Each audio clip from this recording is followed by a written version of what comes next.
Hey Optimancers, Chris here. So today I'm looking at the College of Tragedy Bard, a subclass from the Tal'Dorei campaign setting Reborn, a critical role release that has recently become available on D&D Beyond. This is part 2 of this series. Check out Path of the Juggernaut Barbarian if you haven't already. I'll provide the link up above. But let's get right into the College of Tragedy. At 3rd level we get 2 features, Poetry and Misery and Sorrowful Fate. Poetry and Misery allows your bard to regain 1 use of the Bardic Inspiration feature whenever an ally within 30 feet rolls a nat 1 on an attack roll, ability check, or saving throw. So, especially before you get Font of Inspiration at level 5, which gives bards their inspiration back on a short rest, or if you want to multi-class out of bard before level 5, this is going to be a very valuable way to recover your inspiration. The problem, at least design-wise, with this feature is, and regular viewers know what I'm going to say here, it's exploitable by spamming checks outside of combat. So the DM officially calls for any ability check, but as a player we can pretty easily get those ability checks happening more often. Everyone searches every room, asks for knowledge type checks for everything, is continually trying to stealth, especially if they're in medium or heavy armor, and so on. You can spawn a whole lot of rolls. So, at least in theory, that would mean full inspiration recovery between every combat. So, when you're level 3 bard, getting full inspiration recovery between every combat is exceedingly good.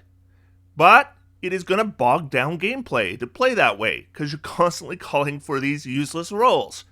So if I'm the DM, I think I would probably talk with the player and come to some kind of agreement on how to handle this outside of combat in a more reasonable way that doesn't penalize the player, but it's going to keep my game moving. The next 3rd level feature is Sorrowful Fate, so this gives our bard another way to use their inspiration.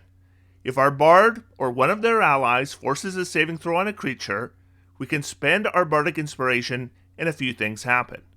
First, the saving throw becomes a charisma save if it isn't already. Second, if they fail the save, they take psychic damage equal to a roll of our Bardic Inspiration die. And third, if you drop an enemy to 0 hit points within the next minute, you can force your DM to come up with a suitably morose death speech. Oh, woe is me! I am defeated! Everything goes dark. Mama? Oh, Mama, is that you? Mama, can you hear me? I can't. Okay, so mechanically, the big thing here is switching the saving throw to Charisma. The damage is pretty minor. Charisma is not typically a strong saving throw for enemies, so especially for something that would require a saving throw like Constitution that's typically strong, switching that saving throw to Charisma is going to be a pretty big penalty, probably similar in impact to the very potent College of Eloquence's Unsettling Words, except that one requires being set up beforehand and uses a bonus action. This is exactly the type of feature that you would expect to use a reaction, because generally, whenever you can do something outside of your turn that interrupts something else that's happening, using a reaction is pretty standard. But there is no reaction needed here. There's no action of any type needed here, which is really, really unusual.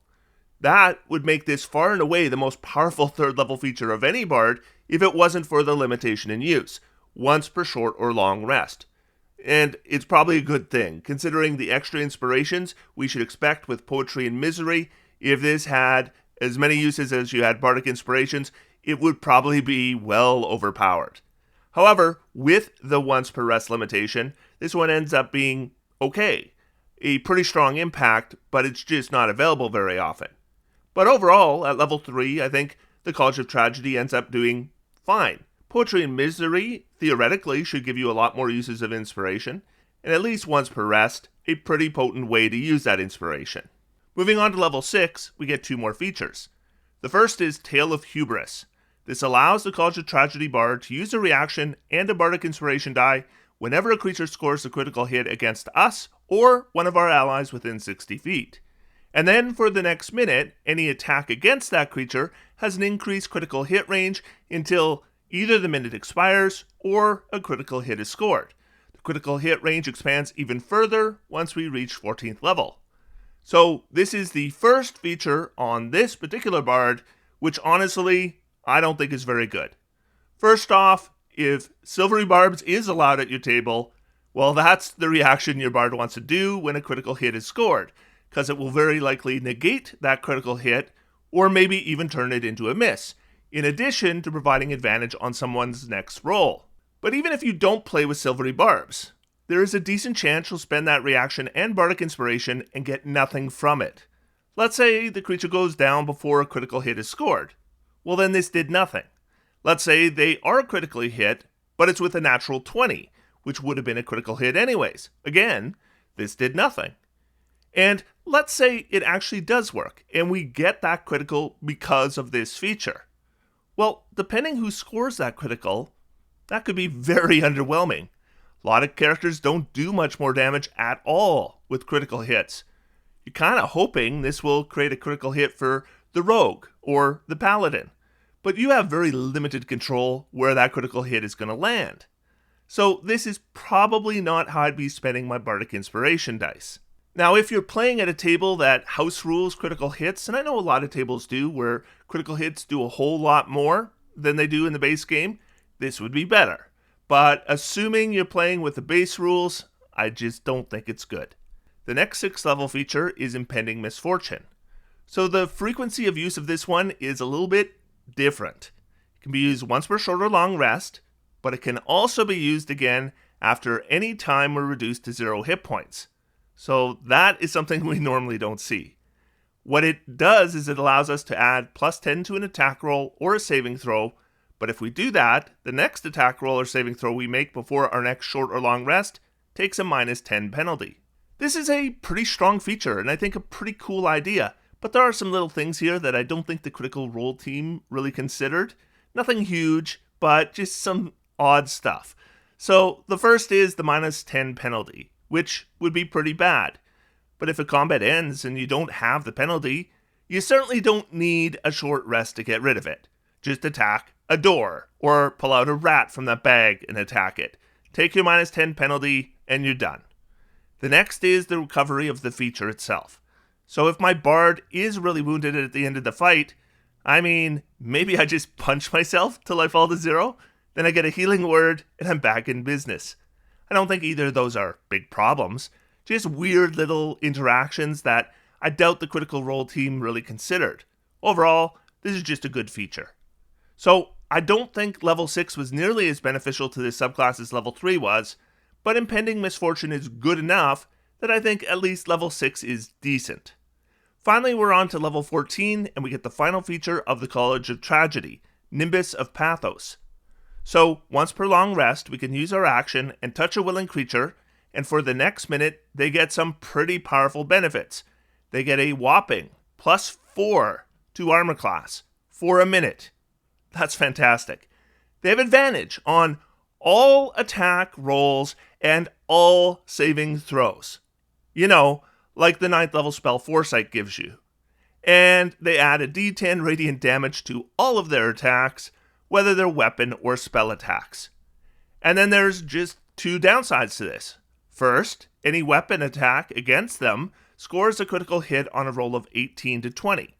Now, I would assume that means if the increased armor class provided by this feature would normally make a roll of 18 or 19 miss, well, now it's going to be a hit, and a critical hit to boot, just like a natural 20 normally would be. The other downside is, after the minute is up, the creature benefiting from this drops to 0 hit points and is dying. So, is this feature worth the downsides? I would say yes, easily. The minute duration should last the entire combat. So that 0 hit points at the end, it's really just a matter of stabilizing them, then, take a short rest or something. I thought about the Death Ward spell, but that doesn't work, as you're not actually dropping to 0 hit points as a result of taking damage. Doesn't really matter though, because again, the dropping to 0 is almost certainly happening outside of combat, unless it's like an unusually long combat.